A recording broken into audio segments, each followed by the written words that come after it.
Bapak Ibu, saudara-saudara terkasih dalam Kristus, saya Romo Aloy dari Paroki Santo Fransiskus Xaverius Dayakolot. Terima kasih sudah diperkenankan oleh Romo Mikael untuk berpartisipasi di paroki ini. Kami tukar mimbar sore ini, Romo Mikael yang misa di Dayakolot. Saudara-saudara di Ciamis ini, apakah Bapak Ibu Saudara suka pesan makanan online? GoFood, GrabFood, ShopeeFood, apapun itu namanya? Ada nggak di sini? Ada? Ada kan ya? Masa nggak ada? Tapi sering beli? Jarang ya? Masak di rumah ya? Pernah belanja online? Biasanya ibu-ibu yang agak kenceng ini belanja online. Bapak Ibu Saudara belanja online itu kan Bapak Ibu belum pernah melihat barangnya ya? Lalu apa dasarnya saudara yakin bahwa barang ini layak dibeli, lalu transfer sejumlah uang untuk membeli itu? Apa yang dilihat? Biasanya foto-foto, ya foto-foto barang. Lalu testimoni atau komentar-komentar dari yang sudah pernah belanja di toko itu atau membeli barang itu. Lalu yakin. Ya. Untuk sesuatu yang belum pasti, kita cenderung meminta bukti atau enggak sesuatu yang memperkuat kita agar kita yakin bahwa memang barang itu sungguh ada. Persoalannya tidak demikian dalam hal iman, terutama yang hari-hari ini kita doakan, mohon keselamatan jiwa bagi arwah-arwah yang kita doakan. Ini sudah hari kelima. Bapak Ibu rajin 5 hari ini selalu ikut atau shift-shiftan dengan keluarganya gantian? Enggak ya? Rajin ya.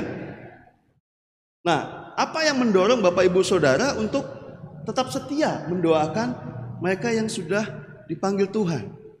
Harapannya tentu saja supaya mereka itu masuk surga. Dan juga kita kelak pun juga harapannya masuk surga. Persoalannya, Anda sedemikian setia mendoakan mereka supaya masuk surga, Anda pernah lihat foto surga atau belum? Atau pernah nggak membaca atau mendengar testimoni komentar orang yang sudah masuk surga? Atau Anda pernah nggak survei barang dulu?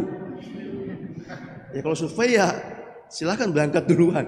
Nanti kalau udah nyampe WA saya, surga itu seperti ini. Belum pernah ada.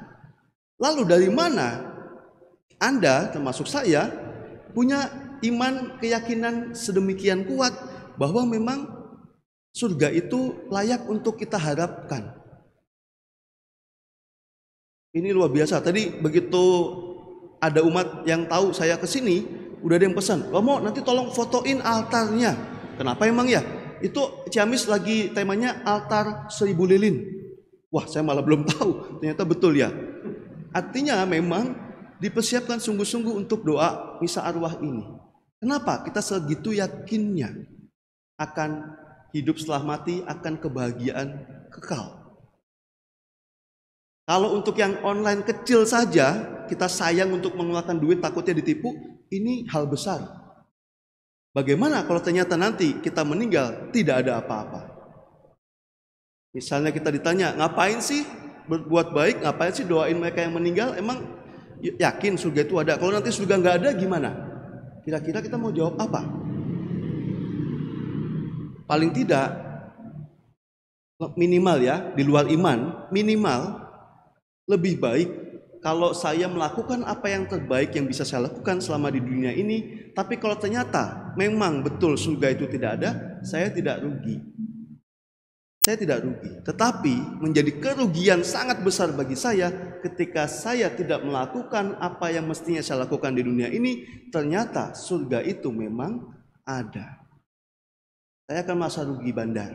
Itu kalau kita ngomongin untung rugi.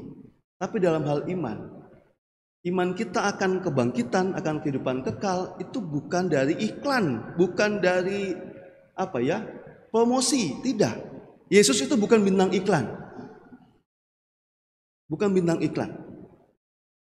Pernah ada yang menawari saya, mungkin tidak tahu kalau saya imam ya. Saya ditawari rumah di real estate. Gak tahu kalau saya punya pastoran. Saya tanya, Masnya tinggal di mana? Saya mah tinggalnya di sana Pak. Di mana itu? Ya jauh dari rumah itu. Berarti Mas nggak pernah tinggal di sini? Enggak. Oh memang dia hanya penjual, tapi tidak tinggal di sana. Sementara kalau Yesus itu memberi gambaran tentang kerajaan surga, dia sendiri sudah mendahului kita ke sana, sudah buka jalan. Tidak ada satu orang murid pun yang melihat Yesus bangkit dari makam, tidak ada. Cari di Injil manapun, nggak ada kisahnya. Apalagi yang terus bikin story, nih bentar lagi Yesus mau bangkit nih, lihat ya live, nggak ada.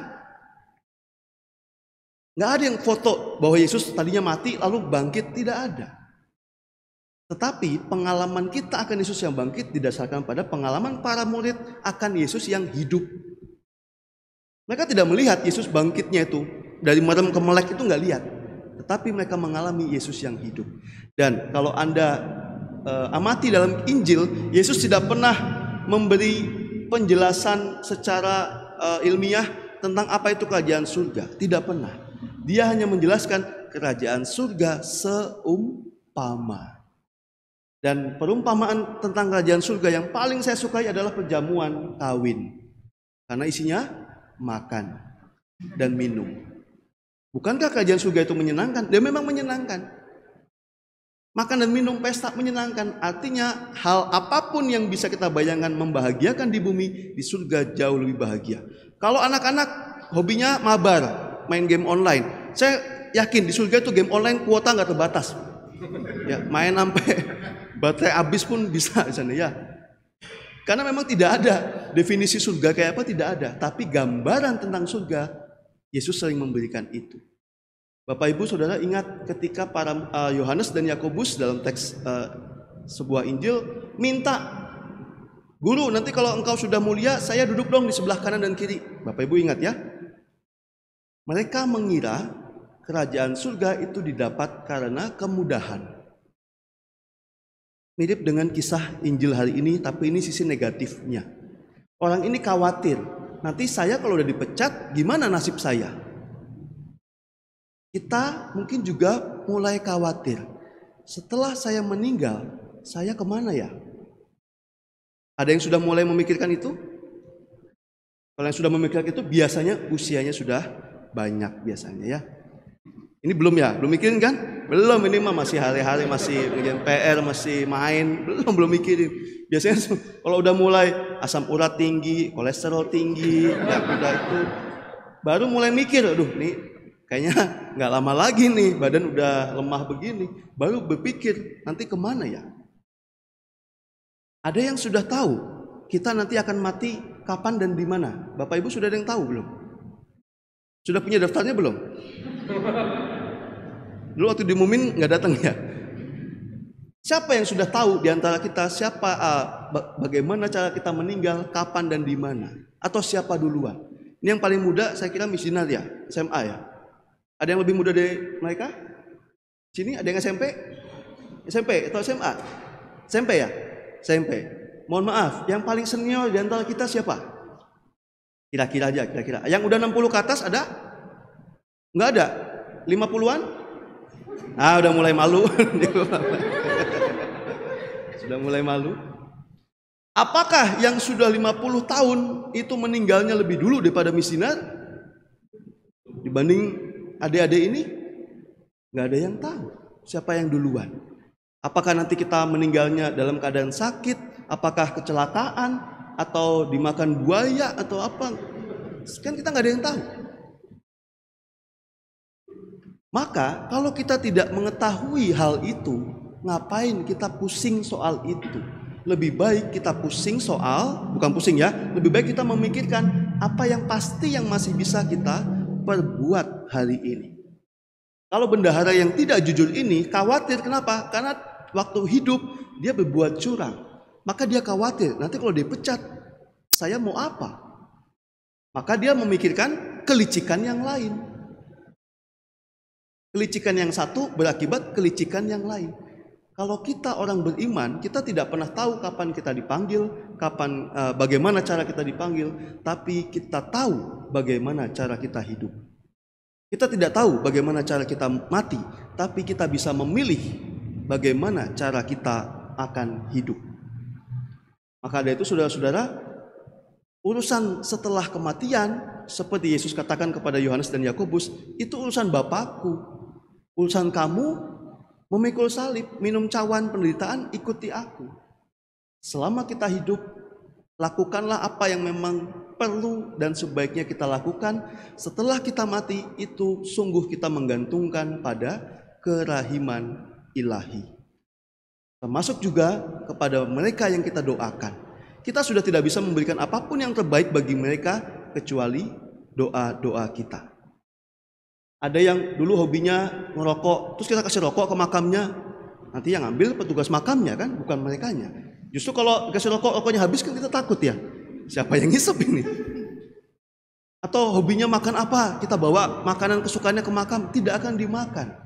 Tapi kalau kita bawa doa, pasti berkenan bagi Allah. Apalagi doa itu kita satukan dalam kurban ekaristi.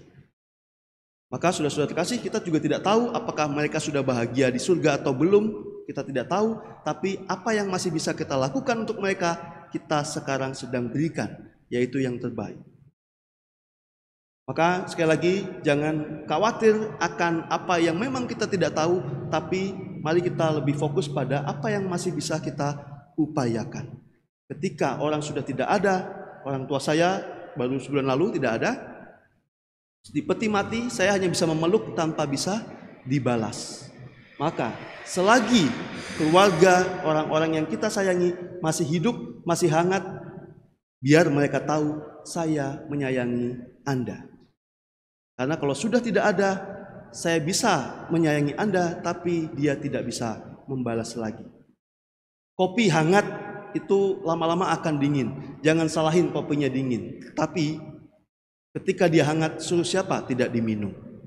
Selagi orang-orang yang kita sayangi masih hidup, berikan, perlakukan yang terbaik yang bisa kita lakukan untuk mereka. Karena ketika mereka sudah tidak ada, sudah sangat terbatas apa yang bisa kita berikan. Mari kita hening sejenak.